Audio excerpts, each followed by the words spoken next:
So మా నాన్నగారు ఎప్పుడు తన జీవితంలో బడికి వెళ్ళలేదు. బడికి వెళ్తే ఆ రోజుల్లో తరిమి కొట్టేవారట. I'm talking about 1930s. ఎందుకంటే నువ్వు పుట్టింది ఎందుకు? బాంచనయ్యా అంటానికి. అది ఆ రోజులు.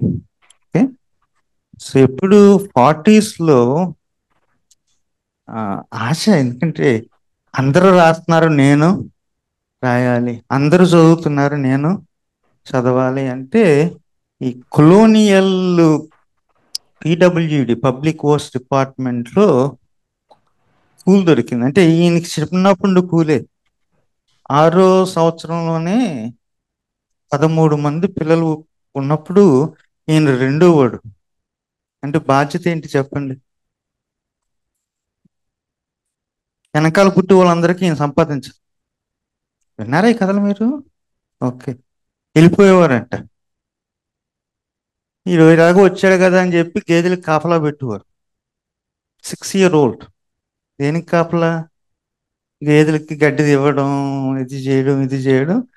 ఇంక ఇవన్నీ మిగిలితే తెచ్చి పడేసేవారు.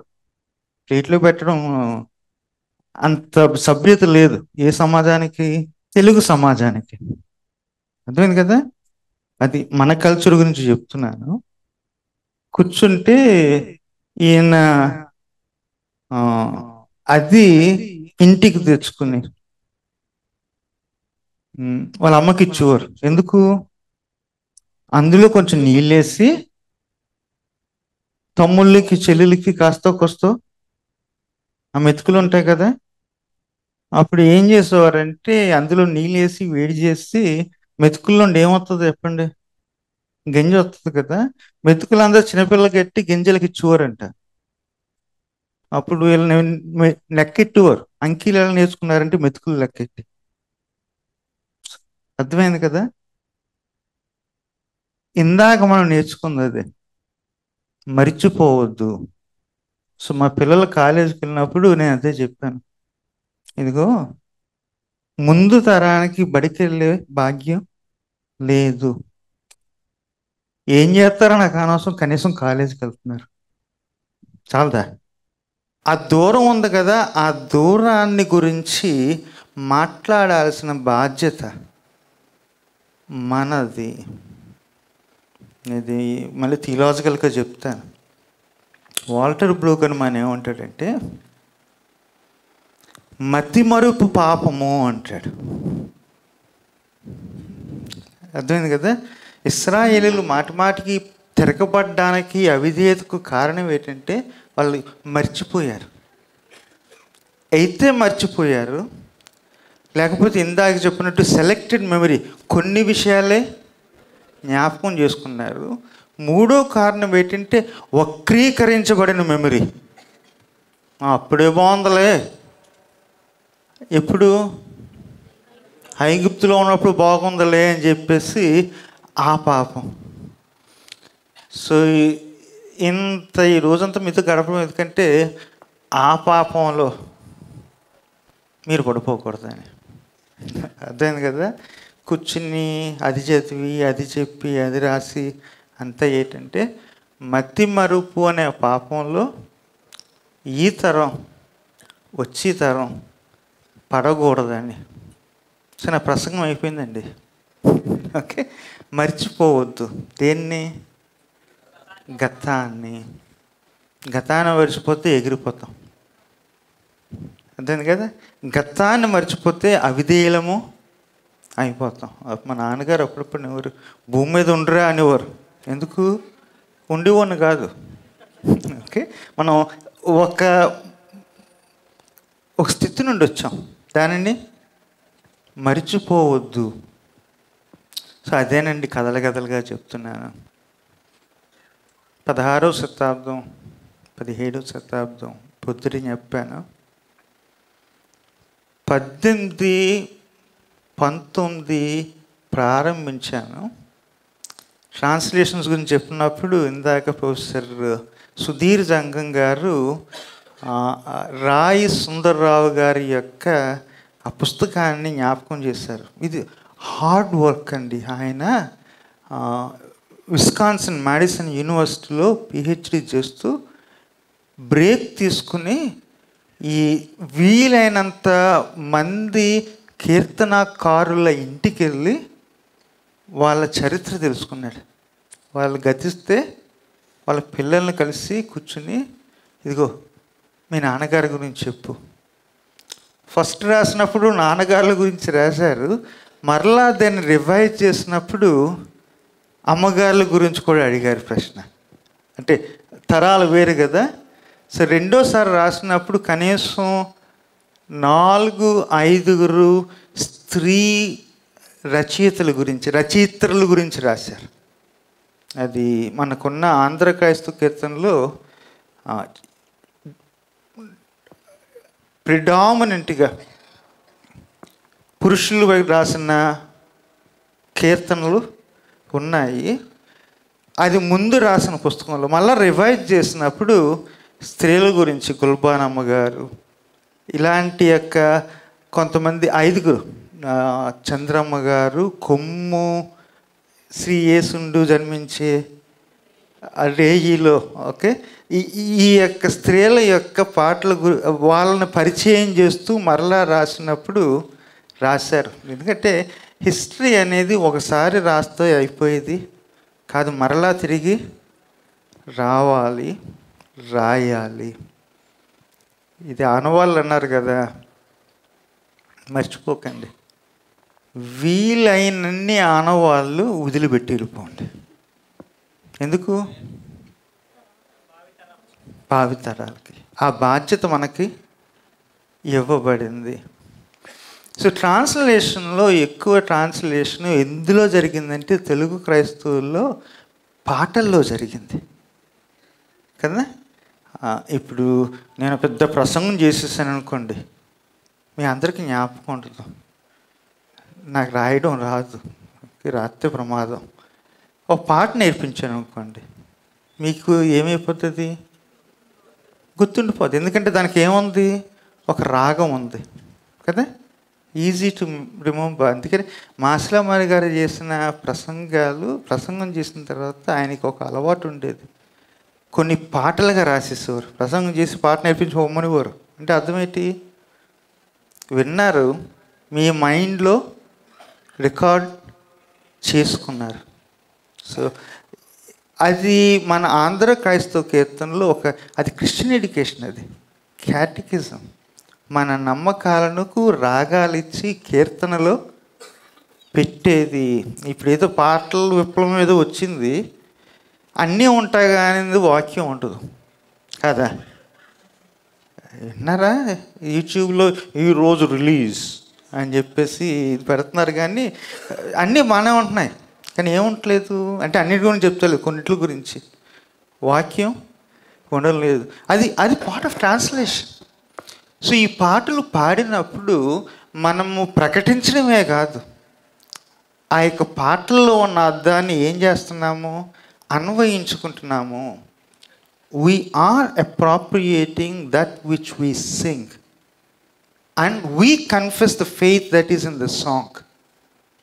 అదే తెలుగు క్రైస్తవులకి మన హిమ్స్కి అంటే కీర్తనలకు ఉన్న సంబంధము. తెలుగు క్రైస్తవంలో ఎవరు బాగా ఇన్ఫ్లుయెన్షియల్ థియాలజియన్స్ అంటే పాటలు రాసిన వాళ్ళు. ఎందుకంటే వాళ్ళకి తెలుసు, వాళ్ళకి చెప్పాల్సింది కొద్ది మాటల్లో జ్ఞాపకం ఉండేలా చెప్పడం. 10 ప్రసంగాల కన్నా ఒక పాట చాలు. సో ఎక్కువ పాటలు ఎవరు రాశారు? పురుషోత్తం చౌదరి గారు, ఓకే, ఇంకా పులిపాక జగన్నాథం గారు, ఓకే, మల్లెల దావీదు గారు, ఇంకా నాకు వినపడలా,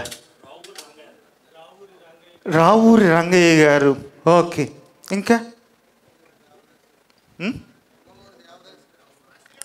దేవదాస్ గారు, మాసిలామణి గారు, ఇంకా ఏసన్న గారు, ఎస్.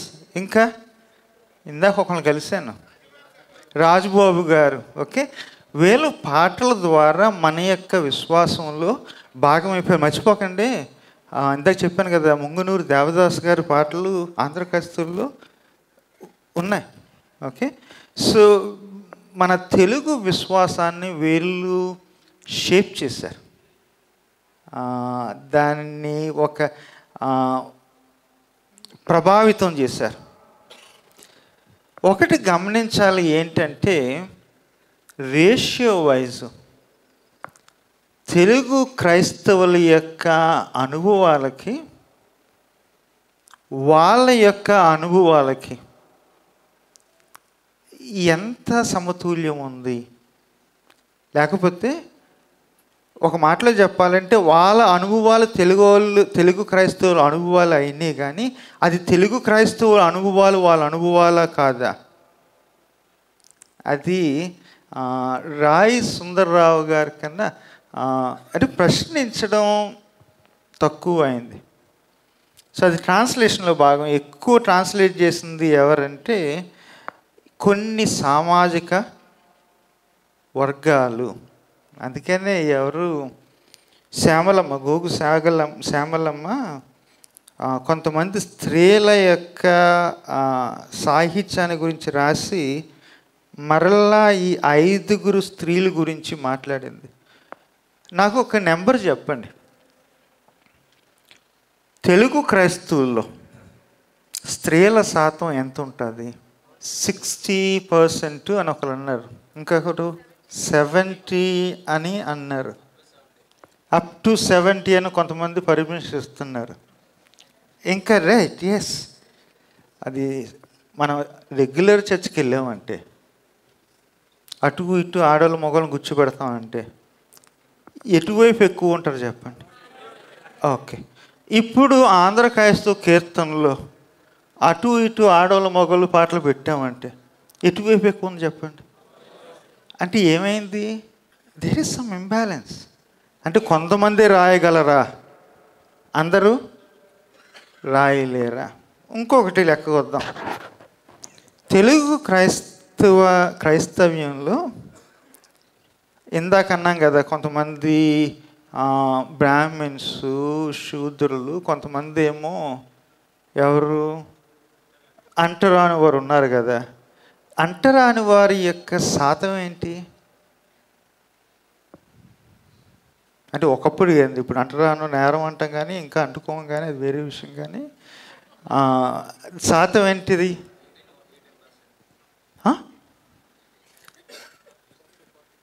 తెలుగు క్రైస్తవ్యంలో దళితుల యొక్క శాతం 70-80 మధ్యలోని, రైట్, అర్థమైంది కదా. ఇప్పుడు ఆంధ్ర క్రైస్తవ కీర్తనలో, ఇప్పుడు వీఆర్ టాకింగ్ ఆఫ్ ట్రాన్స్లేషన్, వాళ్ళు రాసిన పాటలు ఎన్ని ఉంటాయి? ఎన్ని ఇంక్లూడ్ అయ్యాయి? అక్కడ ఏముంది? కొంచెం ఇంబ్యాలెన్స్ ఉంది. ఇవన్నీ ఎందుకు చెప్తున్నానంటే ఆ కన్విక్షన్స్, ఆ ఎక్స్పీరియన్సెస్కి, అంటే వాళ్ళు పర్సిక్యూట్ అయ్యారు, వీళ్ళు కూడా పర్సిక్యూట్ అయ్యారు, కానీ వేరే రకం హింసను చూశారు. భాగం ఉందా లేదా అని చెప్పిన తర్వాత ట్రాన్స్లేషను పాటలతో పూర్తి కాదు. మళ్ళీ నేను ఏం చేస్తున్నాను? కాంట్రడిక్ట్ చేసుకుంటున్నా.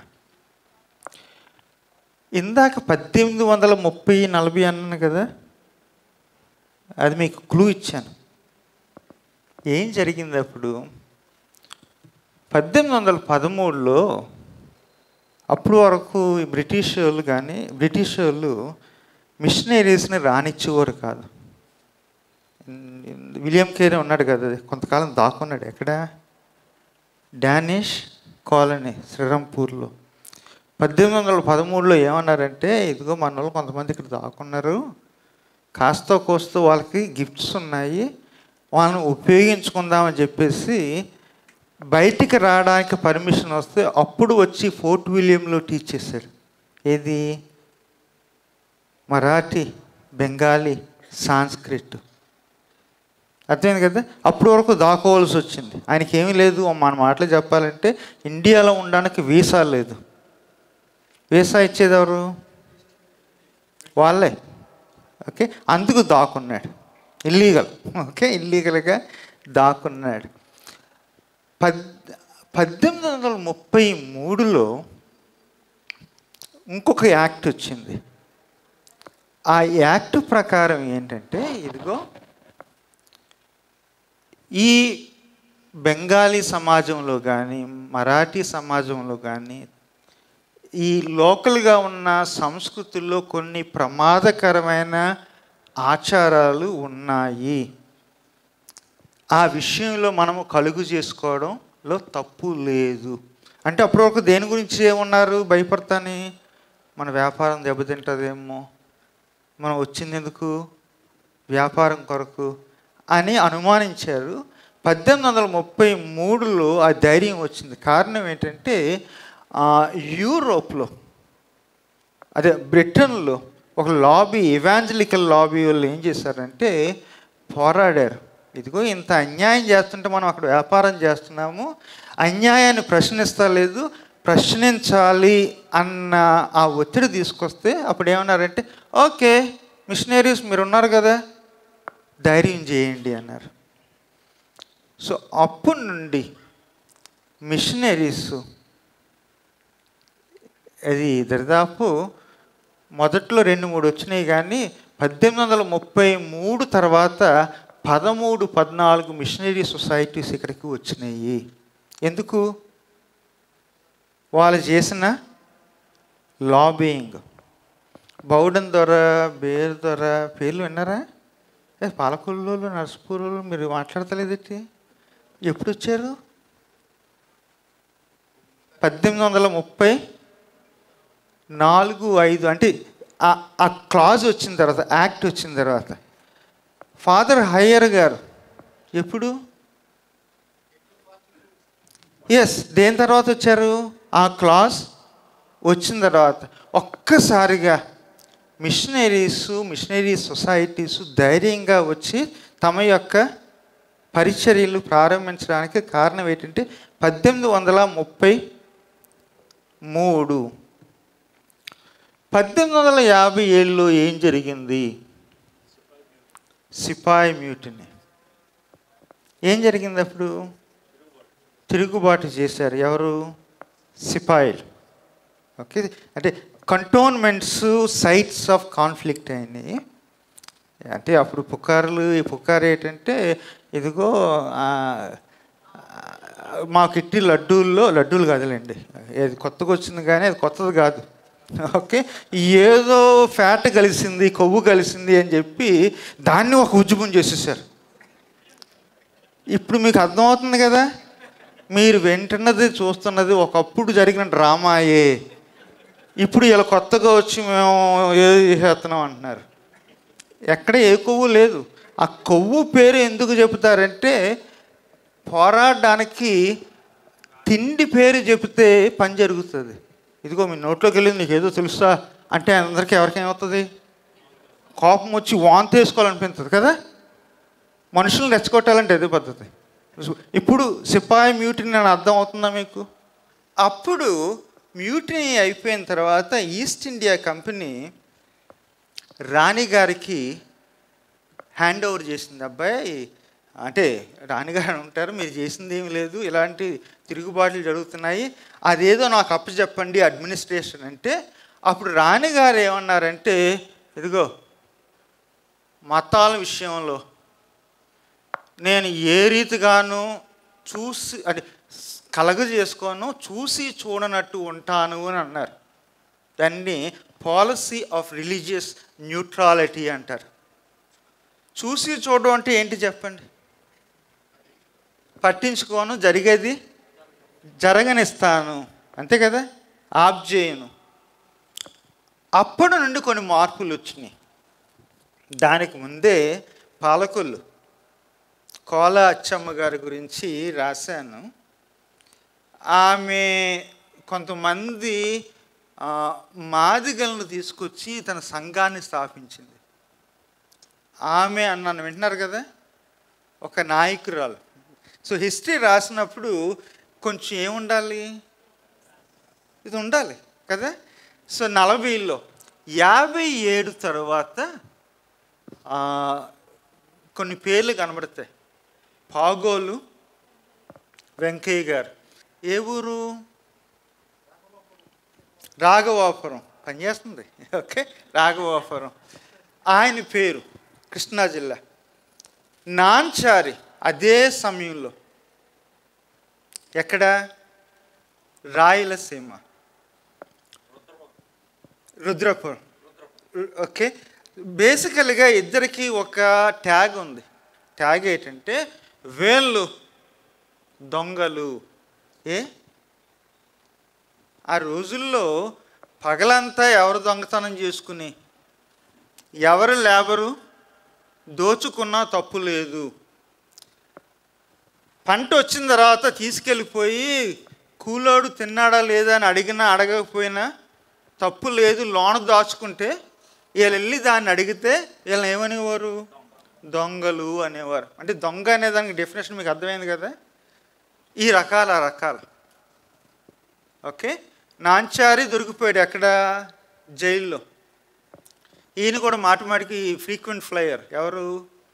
పాగోలు వెంకయ్య గారు. సో వీళ్ళకి నాంచారి గారికి ఏమో ఈ మిషనరీస్కి ఒక అలవాటు ఉండేది. ఎలాగ జైల్లో ఉన్నారు కదా, వెళ్ళి వీళ్ళకు కూడా సువార్త చెబుదామని చెప్పేసి వీళ్ళు వెళ్ళడం. వీళ్ళకు కూడా ఎవరు పలకించే వాళ్ళు ఉండేవారు కాదు. అంతేకాదు, వచ్చినోడు తెల్లాయన. వీళ్ళకేనే ప్రిజన్ అథారిటీస్కి జడ్జెస్కి ఏదో రిలేషన్షిప్ ఉంటుంది. అది వాళ్ళు కూడా ఇవాంజలికలే. ఏదో పని జరుగుతుందనే ఆశ, అందుకని వాళ్ళు రానిచ్చేవారు. ఇలాంటి కథలు చాలా ఉన్నాయి. ప్రిజన్లోనికి రానిచ్చిన ఖైదీలు. తనేమో నాంచారికి ఏమో అలా ఎదురైతే, వెంకయ్య గారికి ఎలాగంటే పక్కూరులో ఎక్కడో కొంతమంది క్రైస్తవులు అయ్యారు, వాళ్ళ బ్రతుకులు మారినాయి, మా ఊర్లో కూడా మా పేటలో కూడా బ్రతుకులు మారుతాయని చెప్పి ఆశతో వెతుక్కుంటూ ఎక్కడ మన విజయవాడ శివరాత్రి ఉంది కదా, శివరాత్రి టైంలో ఎతుక్కుంటా ఎక్కడికి వచ్చాడు?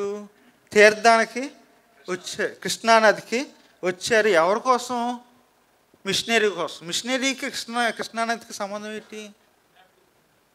లేదు. ఆ రోజు ఆ బాప్టిజం ఒకటేంటంటే, ఆ రోజుల్లో ఇలాంటి నవరాత్రి తీర్థాలు జరిగినప్పుడు మిషనరీస్ అక్కడ ఉండి ఏం చేసేవారు? పాంఫ్లెట్స్ పంచిపెట్టేవారు. అక్కడ దొరుకుతారేమో అని చెప్పేసి వస్తే, వచ్చినోడు ఎక్కడో పంతులు గారి దగ్గరికి వెళ్ళి మొదలు పెట్టాడు, నాకు ఎలా తెలుసుకోవాలనుంది, వాళ్ళ మతం ఉంది కదా అని చెప్పి పంతులు గారితో వాదించడం ప్రారంభిస్తే, నాకు చెప్పింది చాలే, అక్కడికి వెళ్ళమన్నాడు. అడ్రస్ చెప్పాడు. అక్కడికి మిషనరీ గారి దగ్గరికి. అంటే ఈ వ్యక్తి దగ్గరికి వచ్చింది మిషనరీయా, మిషనరీ దగ్గరికి వచ్చింది వెంకయ్య? ఓకే, మీరు హిస్టరీ రాసినప్పుడు మర్చిపోకండి, వాళ్ళు మన దగ్గరికి రావడం కాదు, మనమే వాళ్ళ దగ్గరికి వెళ్ళాము. సేమ్ ఎక్కడ? ఒంగోలు పేరయ్య, జాన్ క్లోవ్ దగ్గరికి తను వెళ్ళాడు. వెళ్తే జాన్ క్లోవ్ పెద్ద గేర చేశాడు. ఇది మళ్ళీ మీకు నేను మతం ఎత్తే మిగిలిన వాళ్ళు రాకపోవచ్చు అని చెప్పి. జాన్ క్లోవ్ యొక్క జర్నల్స్ చదివినప్పుడు, తన యొక్క ఆటోబయోగ్రఫీ అనకూడదు, ఎందుకంటే ఆయన చెప్తుంటే వాళ్ళ ఆవిడ రాసింది. పేరయ్య గారు మాదిగా ఉద్యమం ఎవరి మధ్యన? తాళేరు మారయ్య, ఎక్కడ అది? వెస్ట్ గోదావరి, గున్ననపూడి. ఓకే, మాల ఉద్యమం ఎవరి మధ్యన? ఏమైంది? పొద్దున చెప్పిన పేర్లు ఉన్నాయి కదా, అవి ఏదో కొద్దిగా వచ్చి, కానీ వీళ్ళు పెద్ద పెద్ద గుంపులుగా వచ్చేసారు.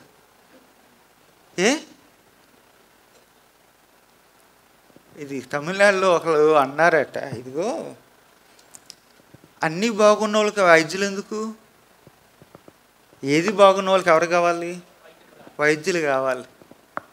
వీళ్ళు దళితులు క్రైస్తవ్యానికి రావడానికి కారణం అది. అప్పుడు నాన్నగారు చెప్పేవారు కథలు. ఏంటంటే చిన్నప్పుడు వాక్యం కంటతో పెట్టురా, 10 మందిలో ఇప్పుడు నిలబెట్టు, అప్పుడు మీకు డ్రెస్ ఇస్తారని చెప్పేవారు. అంటే ఎవరు మన ప్లేమూత్ బ్రదర్ అండ్ మిషనరీస్ ఉంటారు కదా, అమ్మగారు మీకు ఏమిస్తారు? వేసుకోవడానికి బట్టలు ఇస్తారు. తప్పేముంది? వేసుకునే హక్కు లేదా? కొన్ని చోట్ల హక్కు లేదు, కొన్ని చోట్ల ఇక్కడ హక్కు దొరికింది, అందుకు వచ్చారు. అంతేకాదండి, ఎవరు నేట్ రాబర్ట్స్ రాస్తాడు, వాళ్ళు ముట్టుకునేవారు కాదు, గుళ్ళోకి రానిచ్చేవారు కాదు.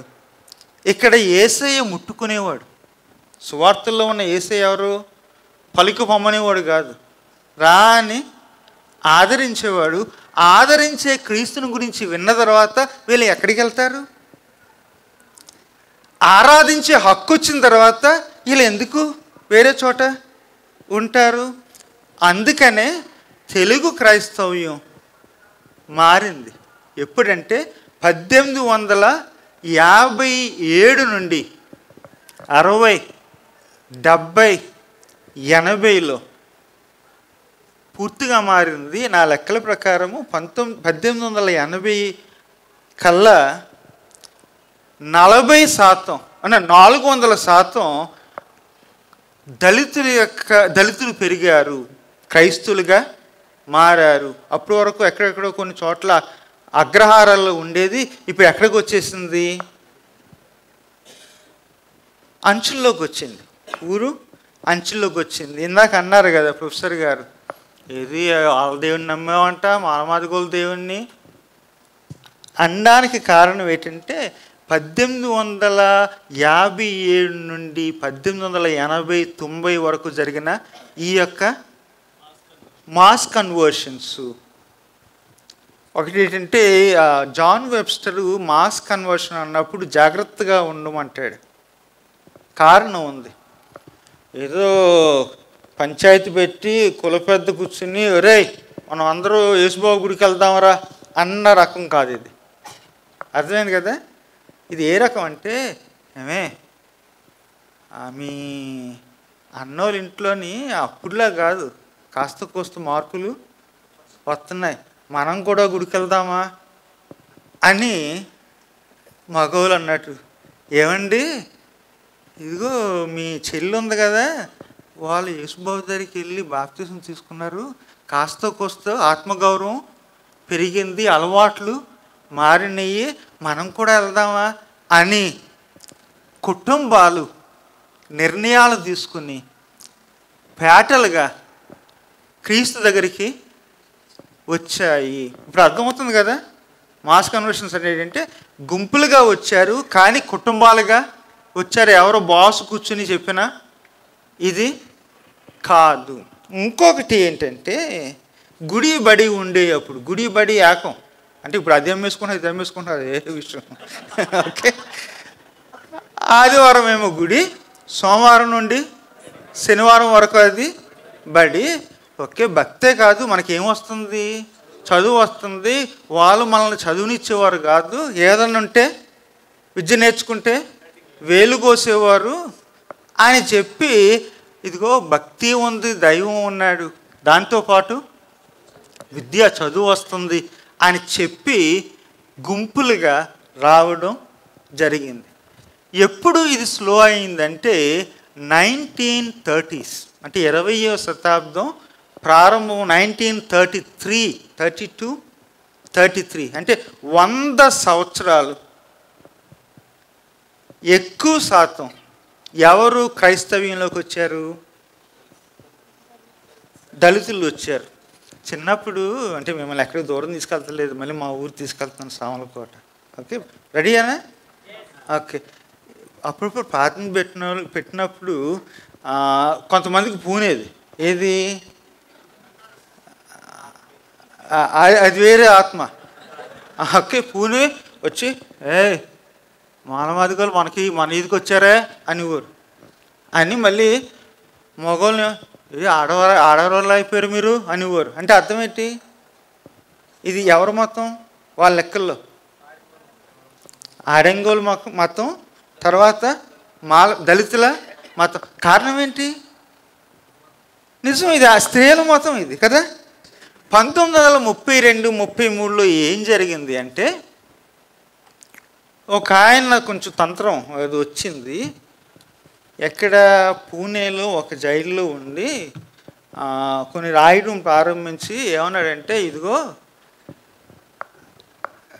రొట్టెని అడిగితే రాయి ఇవ్వరు కదా, చేపను అడిగితే పాముని ఇవ్వరు కదా, మాకు హాస్పిటల్స్ పెట్టండి, స్కూల్స్ ఇవ్వండి, కానీ క్రీస్తుని ఇవ్వద్దు అని చెప్పి అన్నాడు. ఆయన పేరు గాంధీ.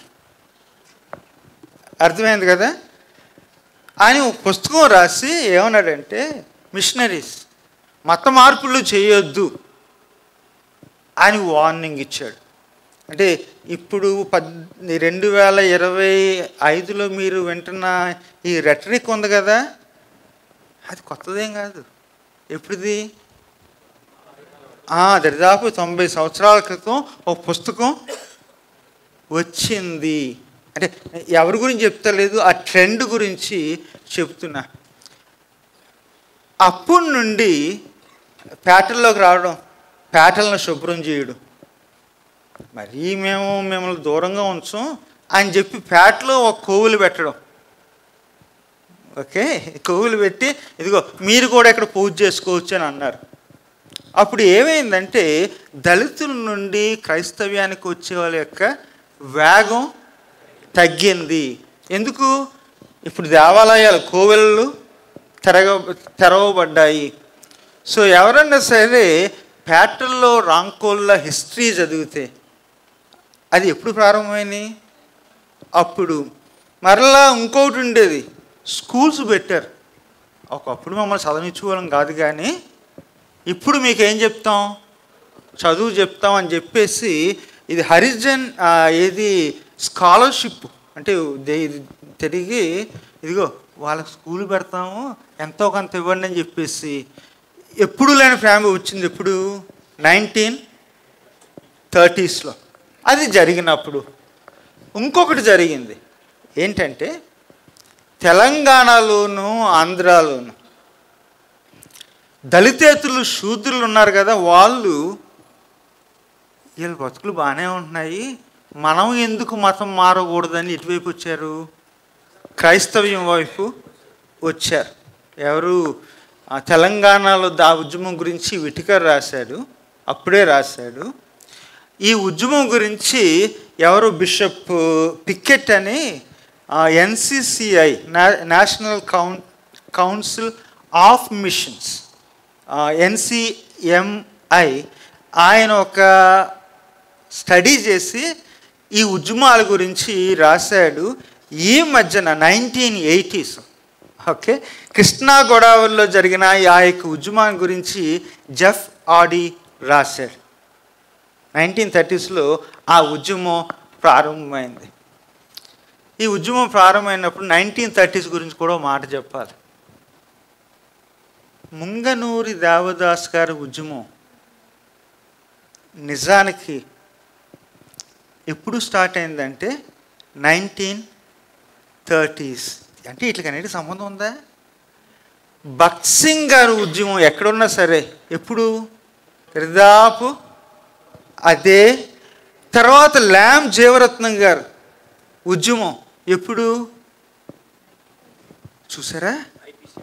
ఐపీసీ. ఈ పజిల్ అర్థమైందా మీకు? 1930sలో నెంబర్స్లో ఎంత పవర్ ఉందో.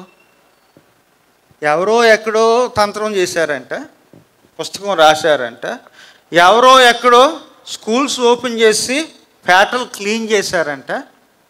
క్లీనింగ్ ఉద్యమం కూడా విన్నారు కదా మీరు, ఎక్కడో ఏదో క్లీన్ చేశారన్నారు కదా, అది కూడా కొత్తదేం కాదు. అది 1930sలో జరిగింది, 90 years క్రితం జరిగింది. ఓకే, ఎవరో ఎక్కడో ఇది బాగానే ఉన్నాయి వీళ్ళ బతుకులు అని క్రైస్తవ్యంలోనికి వచ్చారంట. అప్పుడు స్థానిక నాయకులు దేవదాస్ గారు లాంటి వాళ్ళు కానీ, భగత్ సింగ్ గారు లాంటి వాళ్ళు కానీ, జీవరత్నం గారు లాంటి కానీ కొన్ని ఉద్యమాలు ప్రారంభించడం జరిగింది. ఇవన్నీ ఒక మాటలో చెప్పాలంటే వాళ్ళు నమ్మిన యొక్క సువార్తను వాళ్ళ భాషలో వాళ్ళ ప్రజలకి అర్థమయ్యేలా, అంటే క్రిటికల్గా మనం మాట్లాడుకోవచ్చు వేరే విషయం, కానీ వాళ్ళు చేసిన ప్రయత్నాలు 30s స్టార్ట్ అయినాయి. ఈ ఎప్పుడు ఫలించాయి అంటే 60s. మధ్యలో ఏం జరిగింది? 1947 ఇండిపెండెన్సు. అక్కడ వాళ్ళకి జలుబు వేస్తుంది, ఇక్కడ ఎప్పుడు తుమ్మాం? 1956 ఏమైంది?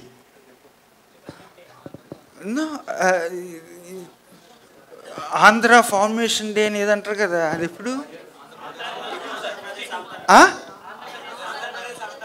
అవతరించింది ఎవరు? ఓకే, ఓ మాటలో చెప్పాలంటే అప్పటి వరకు మద్రాసు ప్రావిన్స్లో ఉన్న మనం, ఇదిగో మా భాషా ప్రాతిపదిక ప్రకారము మాకంటూ ఒక రాష్ట్రం ఉండాలని పోరాడి ఒక రాష్ట్రం వచ్చింది. అదేని తెల్లోళ్ళు వెంటనే అనలేదు. ఏది 47లో కొలోనియల్ ఆఫీసర్స్ వెళ్ళిపోయారు, కానీ మిషనరీస్ ఉన్నారు. 60s ఒక ఉద్యమం ఉండేది. మీరంటే మాకు చాలా కృతజ్ఞత, కానీ దయించి వెళ్ళిపోండి అని అన్నారు. ఎవరు? Indians, Andhra Christians. సో ఆ సీజన్లో ఈ ఉద్యమాలు, ఏ ఉద్యమాలు? హెబ్రోన్ ఉద్యమం, బైబిల్ మిషన్ ఉద్యమం, పెంతుకొస్తు ఉద్యమం. సో మీరు లోకల్ హిస్టరీస్ రాసినప్పుడు, ఇలాంటి ఉద్యమాల గురించి రాసినప్పుడు మీకు అన్నీ ఎప్పుడు కనబడతాయంటే లేట్ 50s, 60s కనబడతాయి. అంటే అక్కడ వస్తున్న మార్పులు సహజంగా సంఘంలో కనబడతాయి. ఇక దూరం వెళ్ళను. అక్కడ కానీ ఇక్కడ కానీ క్రైస్తవ్యం ఇది మాది, ఇది క్రైస్తవ్యం అని చెప్పింది ఎవరంటే మీ బోటోళ్ళు, నా బోటోళ్ళు. అర్థమైంది కదా? ఈ పుస్తకం ఉంది కదా, ఈ పుస్తకం దేని గురించి అంటే బైబిల్ బోధకురాళ్ళు ఉండేవారు ఆ రోజుల్లో. ఎవరన్నా విన్నారా? తెల్లచీరలు కట్టుకుని ఇంటింటికి వెళ్ళి జనానా బోధకురాళ్ళు, బైబిల్ ఉమెన్ అని ఉండేవాళ్ళు. వీళ్ళ ఇంటికి వెళ్ళి ఆ పిల్లల దగ్గర, ఆడవాళ్ళ దగ్గర కూర్చుని, ఇదిగో మన బైబిల్ ఇది చెప్తుందని చదివి అర్థం చేసేవారు. మిషనరీ రాలేదు. ఎవరు వచ్చారు? మన ఆడవాళ్ళు వచ్చారండి. మనకి కథలుగా బైబిల్ చెప్పారు, పాటలు పాడారు. అంతేకాదు, స్టేజ్ ఎక్కినప్పుడు ఏదో తెల్లాని కనబడేవారు, కానీ స్టేజ్ తిరిగిన తర్వాత మనకు పలకరించడం, ప్రచురించడం ఎవరు చేశారు? తెలుగు వాళ్ళు. ఇది మన ఉద్యమం అండి, వాళ్ళ ఉద్యమం కాదు. ఎవరన్నా మీరు ఆ చరిత్రను వక్రీకరిస్తే తిరిగి మనం రాయాలి. ఏం చెప్పాలి? ఇదిగో ఈ సంఘం, ఎవరి సంఘం? మా సంఘం. ఈ చరిత్ర ఎవరి చరిత్ర?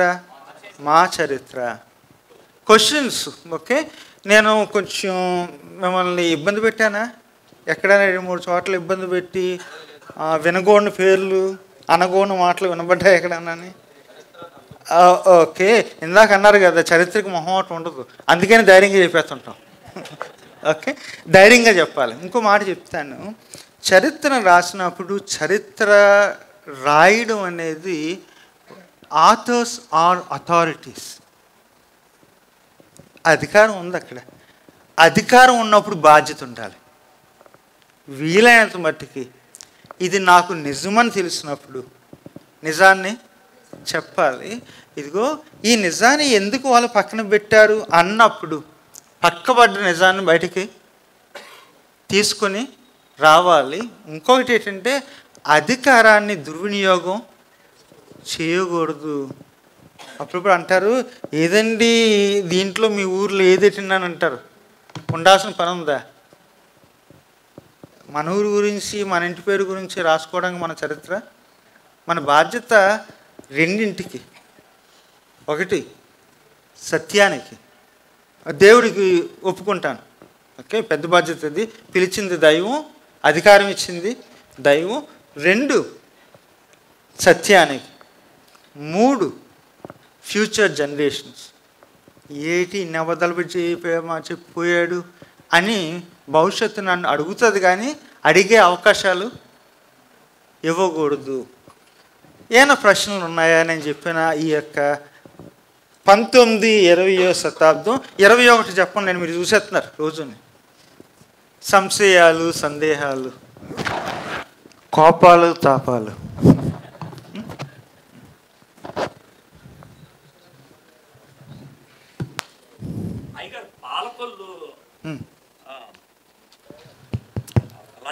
అచ్చమ్మ గారు, అవును, అది పక్కనే ఉన్నాం కదా, మాట్లాడుకోవాలి. అది ఏం జరిగిందంటే అది ఐ థింక్ లేట్ 1840s కొంతమంది పడుతున్న అవమానాన్ని భరించలేక, అంటే అంటారు వాళ్ళతో వేళ ఉండమేటి అని చెప్పి అంటారు, కానీ ఒక కొలోనియల్ ఆఫీసర్తో తనకి సంబంధం కలిగిందండి. క్రైస్తవ్యం గురించి వింది. అదే సమయంలో మిషనరీస్ ఇక్కడ లేరు. ఎక్కడికి వెళ్ళారంటే ధవళేశ్వరంలో ప్రాజెక్ట్ జరుగుతుంది. అక్కడ కూలోళ్ళకి కాస్త కోస్తూ వాక్యం చెప్పడానికి మిషనరీస్ వెళ్ళిపోయారు. వాళ్ళు వెళ్ళి వచ్చే లోపలికి ఎవరు నాయకత్వం తీసుకున్నారంటే అచ్చమ్మ గారు తీసుకున్నారు. సో మేము ఉన్నంతకాలం మేమే సాధించలేకపోయాం, మేము తిరిగి వచ్చాం. అక్కడేముంది? సంఘం ఉందని చెప్పేసి మిషనరీస్కే విస్మయాన్ని కలిగించినట్టు తన నాయకత్వం వహించింది. నిర్మోహాటంగా చెప్దామండి, ఓకే. మరి ఇక్కడికి వస్తున్నానండి, పాలకొల నుండి మీ ఊరు వద్దులేండి, ఓకే, మా ఊరు వచ్చేద్దాం. ఆ సామలకోట మా నాన్నగారు చేసిన దానికన్నా మా సంఘంలో అప్పుడు స్త్రీలు చేసింది ఎక్కువ. కొంతమంది అండి ఆమెకి ఆ మాత్రం క్యారెక్టర్ ఉందేటి అనే ఒక స్త్రీ ఉండేదంట. పాస్టర్ గారు మీరు అలసిపోతున్నారేటి అని చెప్పేసి ఎక్కడి ఇచ్చేసి గుడి కట్టుకోండి అందంట. ఇదిగోండి అప్పుడు వీళ్ళకి ఇల్లు లేదు, మా మదర్కి ఫాదర్కి అని వాళ్ళ ఆయనకి ఒప్పించి గడ్డి వెనకాల, కొత్తగా పెళ్ళైంది కదా, హనీమూన్ ఇచ్చింది. ఆ నేడిచ్చి అక్కడ పడుకోమంది. కొంతమంది స్త్రీలు చెంబులెట్టుకొచ్చేవారంట సంఘానికి. ఎందుకు? మగోళ్ళకి తెలియకూడదు. మళ్ళీ బంధువులు తీసుకొచ్చి కూర్చోబెట్టేవారంట. ఈ ఉద్యమం వాళ్ళు కట్టిన ఉద్యమం. అందుకని కోలా అచ్చమ్మ గారి గురించి నేను ఎప్పుడు చెప్తానంటే ఇది వాళ్ళ ఉద్యమము.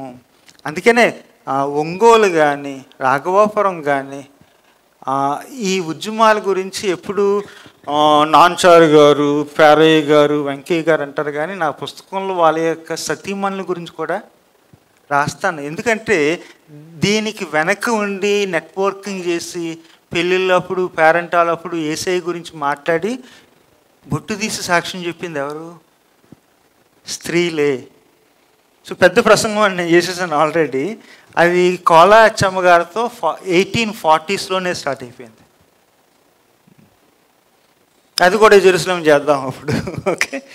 అది ఫస్ట్ మాస్ మూమెంట్ ఇక్కడే పాలకొల్లు. అమ్మని కానీ నానమ్మని కానీ లేకపోతే వాళ్ళని కానీ దయించి 1 పేజీ 2 పేజీలు రాసి వాళ్ళ బీరువాలో కాదు పక్కన 2-3కి ఇమ్మని, మన యొక్క గందరగోళానికి విరుగుడు ఏంటంటే జ్ఞాపకాలను పదిలిపరచడం, ఆనవాళ్ళను ఉంచేయడం. అది నా రిక్వెస్ట్ అండి మీకు, మీ అందరికీ. ఇది రాయండి, ఉంచండి. మొదటి ప్రశ్న అది స్ట్రాటజిక్ థింగ్. ఇది క్రైస్తవుల మధ్యన అది తెలుగువారి మధ్యన క్రైస్తవ్యం అని రాయలేదు నేను, అర్థమైంది కదా? తెలుగు వాళ్ళ మధ్యన క్రైస్తవ్యం అని రాయలేదు, తెలుగు వాళ్ళ యొక్క క్రైస్తవ్యం రాశాను. అది పంపిస్తాను రేపు ఎప్పుడో, మీరు విందులు పెడతారు. కానీ ఇది దాంట్లో ఒక ఫుట్ నోట్స్లో పెట్టానండి. 19వ శతాబ్దంలో 16 ప్రొటెస్టెంట్ మిషనరీ సొసైటీస్ వచ్చాయి. ఏ సంవత్సరం వచ్చాయి? 6, 7 రోమన్ క్యాథలిక్ మిషనరీ సొసైటీస్ వచ్చాయి. ఫ్రెండ్స్ అన్నారు, ఎంత ధైర్యం నీకు, మిషనరీ సొసైటీలను ఎక్కడ పెట్టావు? ఫుట్ నోట్స్లో పెట్టావు. ఎందుకు పెట్టానంటే అప్పుడు వరకు మనకున్న హిస్టరీస్ అన్నీ దేని గురించి రాశారండి? పుసమల బెంజమిన్ గారు చివరిన 15 చాప్టర్లు పెట్టి మిషనరీ సొసైటీస్ హిస్టరీస్ చాలామంది రాశారు. కాబట్టి నేనేం చేశాను, ఇటు వచ్చాను. తెలుగు క్రైస్తవులకు కూడా చరిత్ర ఉందని చెప్పడానికి ఇది రాశాను. అర్థమైంది కదా. కొన్నిసార్లు కొన్ని చాయిసెస్ మనం చేయాలి, తీసుకోవాలి. అదే చేశానండి. ఆ అయ్యగారి రిక్వెస్ట్ లాగా నా రిక్వెస్ట్ ఏంటంటే, మీకు తెలిసినంత మట్టికి చరిత్ర మీరు రాసి, నేను రాస్తున్నాను కదా అలాగే రాసి వచ్చే జనరేషన్కి రాయండి, ఎవరొకరికి ఇవ్వండి. ఓకే, థ్యాంక్ యూ అండి, థ్యాంక్ యూ. ఇంకా నేను ఏలూరు నుంచి వచ్చానండి. నాకు హిస్టరీ అంటే చాలా ఇష్టం అనమాట. హిస్టరీ గురించి ఎక్కడైనా వెళ్ళిపోతాను అనమాట. హిస్టరీ అంటే అది ఎంత పని ఉన్నా విడిచిపెట్టి. నా చిన్న సందేహం ఏంటంటే సార్, తోమా గారు 2000 సంవత్సరాల కిందట మనకి చెన్నై, కేరళ, మలబార్ ప్రాంతంలో వచ్చి సువార్త చేశారు అని మన హిస్టరీలో ఉందని నేను చాలాసార్లు విన్నాను. ఇప్పుడు ఈవేళ మీరు చెప్పింది ఏంటంటే ఒక 16th సెంచరీ నుంచి తర్వాత మనం దళితుల క్రైస్తవులుగా మారారు 18 దగ్గర నుంచి ఇలా ఉన్నాము. ఈ మధ్యలో 2000 నుంచి 1600 మధ్యలో ఆంధ్రప్రదేశ్లో తోమా గారి ప్రభావం ఎవరి మీదైనా ఉందా? ఆయన సువార్త చేస్తే మారిన వాళ్ళు ఎవరైనా ఉన్నారా అని నా సందేహం సార్. థ్యాంక్స్ అండి. నాకు తెలిసినంత మట్టికి ఈ 16వ శతాబ్దం ముందు తెలుగువారు ఎవరన్నా క్రైస్తవులు ఉన్నారనే దానికి ఆధారాలు లేవు. అందుకనే నేను ఏమయ్యాను, మౌనమయ్యానండి. అది ఆ ప్రభావం ఇక్కడికి వచ్చిందనే దానికి ఏ రీతి రికార్డ్స్ లేవండి. ఆఖరికి 17వ శతాబ్దంలో మొదటి ప్రొటెస్టెంట్ మచిలీపట్నంలో ఉన్నారని గ్లాడ్స్టోన్ గారు రాశారు. దాని గురించి కూడా నేను మాట్లాడను. ఎందుకు? దానికి ఎవిడెన్సెస్ లేవు. కానీ అంటే కొన్ని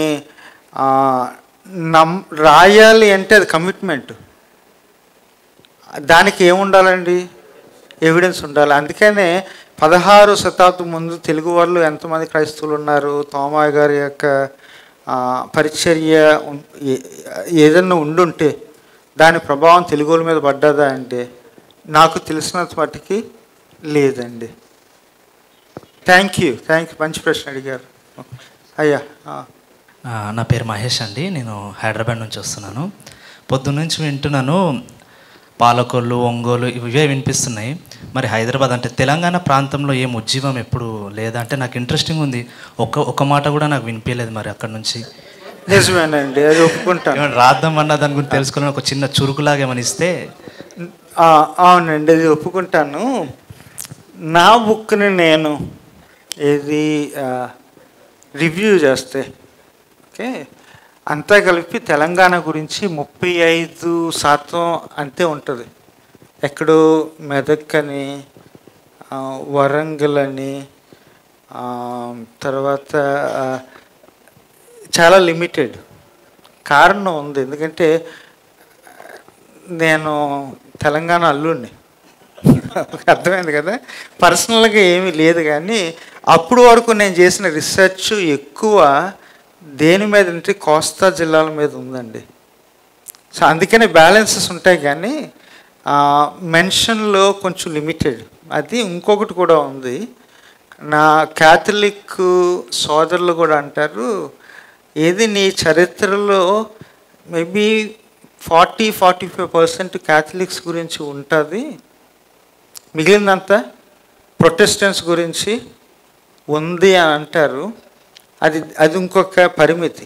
దేంట్లోని నేను రాసిన దాంట్లో 3వ పరిమితి ఏంటంటే రాసింది ప్రైమరీ సోర్సెస్ తెలుగులోను ఇంగ్లీష్లో ఉంటే నేను వాటి గురించి రాశాను. ఫ్రెంచు, పోర్చుగీసు నాకు రాదు. అర్థమైంది కదా?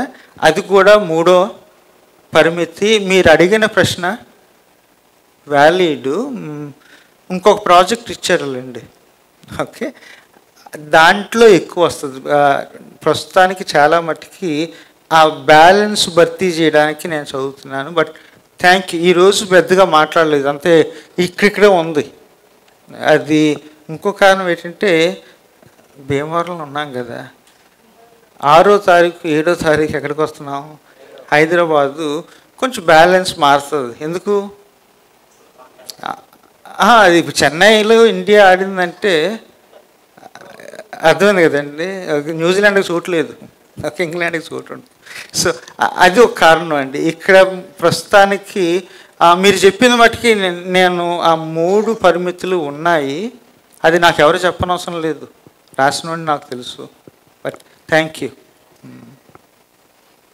మీరు అడిగిన దానికి 1652 ఆ ప్రాంతంలో గోల్కొండ దగ్గర మొట్టమొదటిసారిగా ఆ టైంలో అక్కడ చర్చ్ కట్టారని కాస్త ఉన్న ఎవిడెన్సెస్. బిజాపూర్లో కట్టి, తర్వాత గోల్కొండలో కట్టి, ఆ తర్వాత మచిలీపట్నంలో కట్టారు. సో ఆ విధంగా జరిగిందని కాస్త పుస్తకాల్లో రాస్తూ ఉంటారు. That might be the first Christian presence 1652, okay అని చెప్తూ ఉంటారు. That's what it is. Okay. Good evening sir అందరికీ. అంటే మాది బేసిక్గా ప్రకాశం జిల్లా, కనిగిరి అటు సైడు, విజయవాడలో ఉంటాం. కానీ కొంచెం అంటే ప్రకాశం అటు ఏమన్నా మిషనరీస్ కానీ, అటు క్రైస్తవ్యం గురించి చరిత్ర కానీ, కనిగిరి అటు సైడు చరిత్ర కానీ కొంచెం ఏమన్నా చెప్పగలరా అని ఉద్దేశం సార్. అందుకంటే దాని మీద ఏమన్నా మీరు కామెంట్ చేయగలరా అని.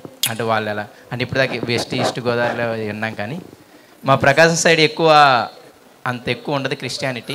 మా సొంతూరు కూడా చూసినప్పుడు కొంచెం దాని మీద మీరు ఏమైనా మాట్లాడగలిగితే బాగుంటుందని నా ఉద్దేశం. ఒక మాట చెప్తానండి, నేను ఈరోజు చెప్పినంత ఈస్ట్ వెస్ట్ కాదు, అర్థమైంది కదా.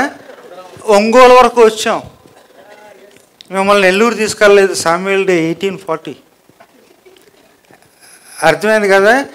ఏది గోల్కొండ వరకు వచ్చాము, మెదక్ వరకు వచ్చాము, అర్థమైంది కదా. ఇక్కడే కూర్చోలేదు, మరీ దూరంగా తీసుకెళ్ళద్దు. నిజానికి ఒంగోలు క్రైస్తవ్యం గురించి రాయబడినంత ఇక దేని గురించి రాయబడలేదు. సో మచ్ రిటర్న్, అర్థమైంది కదా. సో నేను ఎక్కువ మాట్లాడిందంటే దేని గురించి ఎక్కువ రాయబడలేదో దాని గురించి నేను మాట్లాడాను. తెలంగాణ గురించి ఎవరు జాన్ కార్మన్ గారుని, చిలుకూరు వసంతరావు గారుని 2012లో ఒక బుక్ రాశారండి. మీకు ఇంట్రెస్ట్ ఉంటే అది చదవండి. అంటే యూస్ఫుల్ బుక్. ఎక్కువ ఫోక్ రిలీజియన్ గురించి రాశారు, చరిత్ర గురించి కాదు, కానీ లాస్ట్ 50-60 ఇయర్స్ గురించి రాశారండి. జాన్ కార్మన్, అది ఎక్కడ హార్వర్డ్లో టీచర్స్ రిటైర్డ్ అయిపోయాడు. సో క్రిస్టియన్స్ ఇన్ తెలంగాణ ఏదో ఉంటుంది, మంచి book. I respect author. Okay. అంటే మీరు ఫెయిర్ క్వశ్చన్లు అడుగుతున్నారు, కానీ ఒక్కోసారి మరి నన్ను మరీ ఇక్కడికి పరిమితం చేస్తున్నారు. పొద్దున్నే మీరు జాగ్రత్తకుంటే మీ దరిదాపు మీ ఊర్ల వైపు వచ్చాను, భీముల వరకు వెళ్ళాం కదా. Okay, thank you. సార్ నమస్తే సార్. అవునండి సార్, మీరు చెప్పిన దాంట్లో గుర్రం జాషువా గురించి కూడా చిన్న మొక్క కూడా చెప్పలేదు. కారణం ఓకే ఏంటని సార్? 1960s. ఓకే, ఇప్పుడు ఒక ప్రాజెక్టు మొదలెట్టాను కానీ ఆగింది. ఎవరు? జోసెఫ్ బనియన్ గారు, గుర్రం జాషువా గారు, మొంగనూరి దేవదాస్ గారు, కలగర సుబ్బారావు గారు, గుంటూరు. ఓకే, చలం గారు. సో ఒకరోజు నన్ను సెమినార్ పెట్టి 5 సెషన్స్ పెట్టి 1962, 1963, 1964 లెక్చర్స్ ఇమ్మంటే ఒక సెషన్ ఎవరి గురించి చెప్తానండి?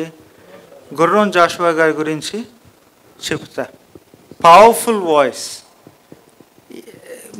3-3.5 గంటల్లో I had to make some choices. ఇదే చెప్తాను, ఇదే చెప్పగలనని కొన్ని నిర్ణయాలు తీసుకోవాల్సి వచ్చింది. మీరు అడిగింది బాగుంది. ఎవరు కెనడాలో ఒక ఆయన ఉన్నాడు, ఆయన రాశాడు ఎవరి గురించి ఈ మధ్యన లేటెస్ట్గా గుర్రం జాషువా గారి గురించి. మొన్న మా స్టూడెంట్ ఒక ఆయన రాశాడు థీసిస్ ఎవరి గురించి, గుర్రం జాషువా గారి యొక్క వేదాంతం గురించి. ఓకే, మొన్న నేను చలం గారి గురించి రాశాను. So there is so much return, especially in the 1960s. నేను అంత దూరం ఈరోజు రాలేదు. ఎక్కడ హెబ్రోన్తో ఆగిపోయాను, దేవదాస్ గారితో ఆగిపోయాను, పెంతెకోస్తలతో ఆగిపోయాను. But there was lot more happening. దాని గురించి నేను ప్రస్తావించలేదు ఈరోజు. ఓకే, ఎవరో ఏదో అన్నారు ఇక్కడ. But these are all valid questions and fair questions. Sir, మీరు బిషప్ పికెట్ గురించి మధ్యలో చెప్పారు సార్. యాక్చువల్లీ 1890 నుంచి 1991 వరకు అతను బాంబే మెథడిస్ట్ బిషప్గా పనిచేసి, ఆ టైంలో ఆ బిషప్కి మన అంబేద్కర్ గారు బాప్టిజానికి పోయినట్టుగా చెప్తా ఉంటారు. మరి చరిత్రలో ఇది వాస్తవమా, మరి ఎలా దీన్ని నమ్మచ్చా నమ్మకూడదా? మరి ఇద్దరికి కరస్పాండెన్స్ జరిగిందా లేదా అంటే జరిగిందండి. అర్థమైంది కదా. బిషప్ పికెట్ గారికి అంబేద్కర్ గారికి పరిచయం ఉంది, రాత ఇది కరస్పాండెన్స్ కూడా జరిగింది. మరి ఎంత దగ్గర అయ్యారు, ఎంత దూరంగా ఉన్నారో నాకు పెద్ద తెలియదండి. ఒకసారి ఉత్సాహంతో మనం ఏం చేస్తామంటే ఆయన కూడా మనోడే అంటాం. ఒక విషయం చెప్తాను, ఇది ఎర్రప్రగడ ఎవరు ఉన్నారు కదా సైంటిస్ట్, ఆయన కూడా కొంతమంది క్రైస్తవులు అంటారు. ఎందుకు, మనకి ఏం కావాలి, ఎవిడెన్స్ కావాలి. అర్థమైంది కదా. ఉత్తరాల్లో ఆ ఎవిడెన్స్ అంత లేదు. కాబట్టి ఏం చేద్దామంటే ప్రాక్టీసింగ్ క్రిస్టియన్ కూడా అని అంటారు సార్. మరి ఆ బిషప్ టైంలోనే ఈ కాన్వర్జేషన్ జరిగింది. కొలంబియాలో చేసినప్పుడు కూడా తను ఇలా ప్రాక్టీసింగ్ క్రిస్టియన్ ఫ్రెండ్స్ ఉండే అని మాట్లాడతారు. మనం హిస్టారికల్గా ఏమన్నా ఎవిడెన్స్ చూపించి మనం బయట మాట్లాడొచ్చా వీళ్ళతో? ప్రాక్టీసింగ్ క్రిస్టియన్ ఫ్రెండ్స్ ఉన్నంత మాత్రాన ప్రాక్టీసింగ్ క్రిస్టియన్ కారండి. ఇది 1950s ఆయన డెలిబరేట్గా నేను వేరే మతానికి చెందాను అని చెప్పి మత స్వీకారం చేశారు. సో మనకి ఏది కౌంట్ అవుతుందంటే ఆయన తీసుకున్న ఆ యొక్క రిచువల్, ఈ పుకార్లు కాదు, ఉత్తరాలు కాదు, పబ్లిక్గా ఆయన చేసిన డిక్లరేషన్, దాంతోనే మాట్లాడే అవకాశం ఉంటుంది. కానీ so we should go with what he wanted then what they wrote to each other. Friends ఏంటి, ఒకసారి లైఫ్లో కొన్ని పెద్ద నిర్ణయాలు తీసుకున్నప్పుడు ఊరికనే తీసుకుని ఉండరు, ఎందుకు తీసుకున్నారని అడగడం, అది బెటర్ అండి. బైబుల్ బాగా చదివాడు, రూతు గ్రంథం మీద ఒక కామెంటరీ కూడా రాశాడని కూడా అంటారు సార్. అది వాస్తవమా? అది కూడా రాసినట్టు నాకు తెలియదండి. బైబిల్ చదువు ఉంటారు, నో డౌట్. కానీ రూతు గ్రంథం మీద రాసినట్టు నాకు ఎదురవ్వలేదు. వింటున్నానండి, నేరేటివ్ వింటున్నాను, కానీ కొంచెం ఉత్సాహం ఎందుకు చూపించలేదంటే దానికి ఏమీ లేవండి, ఆధారాలు లేవు. ఓకే, బట్ థ్యాంక్ యూ అండి, థ్యాంక్ యూ. అప్పట్లో చదువు అంటే భారతదేశంలో అప్పుడు చదువుకున్న వాళ్ళందరూ కూడా కంపల్సరీ బైబిల్ చదివారు సార్. మీరు సర్వేపల్లి రాధాకృష్ణ గారు రాసినటువంటి బుక్స్ ఏమన్నా చూస్తే, ఒక బుక్ గురించి మీకు చెప్తాను సార్. ఆయన సర్వేపల్లి రాధాకృష్ణ గారు రాసినటువంటి ఒక బుక్ 250 పేజీల పుస్తకంలో 142 బైబిల్ రిఫరెన్స్లు ఉన్నాయి. బైబిల్ రిఫరెన్స్లు వాళ్ళు బైబిల్ని రెఫర్ చేసినంత మాత్రాన వాళ్ళు క్రిస్టియన్స్ అయిపోలేదు, లేకపోతే జీసస్ క్రైస్ట్ని అంటే వాళ్ళు యాక్సెప్ట్ చేయలేదు. దే లైక్ హిమ్ చాలా మటుకు. అదేలేండి. ఇప్పుడు గాంధీ, మోహన్ దాస్ గాంధీ గారికి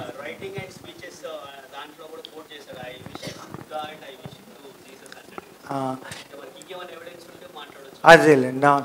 మీరు అడగడం వ్యాలిడేనండి. తెలిసినంత పట్టుకు లేవు. ఇప్పుడు గాంధీ గారి, మోహన్ దాస్ గాంధీ గారి పుస్తకాల్లో దేని గురించి అండి, ఈ ధన్యతల గురించి మాట్లాడతాడు, కొండ మీద ప్రసంగం గురించి మాట్లాడతాడు. స్నేహితుడు స్టాన్లీ జోన్స్, సిఎఫ్ ఆంటూస్, వీళ్ళందరూ ఎవరండి? Practising Christians.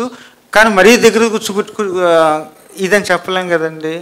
సో ఒక్కోసారి కొంచెం జాగ్రత్తగా అది క్వాలిఫై చేయడం బెటర్ అండి.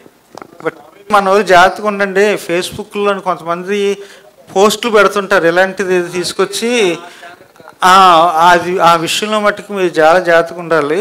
అలాంటివి చూసినప్పుడు ఎవరు సాత్విక, ఎక్కడ నువ్వు ఏ ప్రశ్నలు అడగాలి చెప్పమ్మా, నేను స్పాట్లో పెడుతున్నాను. అలాంటి స్టేట్మెంట్లు చూసినప్పుడు అడగాల్సిన ప్రశ్నలు ఏంటి? లేకపోతే రాజేష్ గారితో ఓకే, ఎవరు చెప్తారు నాకు? అలాంటివి చూసినప్పుడు ఏ ప్రశ్నలు అడగాలి?